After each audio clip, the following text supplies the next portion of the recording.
நான் நினைச்ச மாதிரி நடந்துருச்சு. அவங்க கை ரெண்டு ஒன்னாதான் இருக்கு. பயப்படவே தேவையில்ல. பயப்படுங்க. நம்ம டிராமாவை கண்டுபிடிச்சிட்டோம். அப்ப நமக்கு வேற வழியே இல்ல.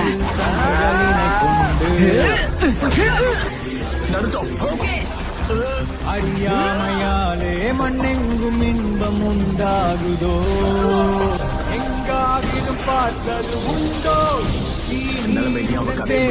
உண்டோ, யார் யாரினை விரும்புவர் என்பதை சொன்னார். நண்பர்களை கைவிடுற நெஞ்சாக்கள் எதிலுமே ஜெயிக்க முடியாது.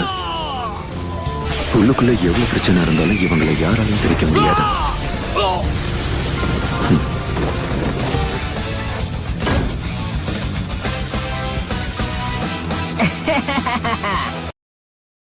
Download ShareChat.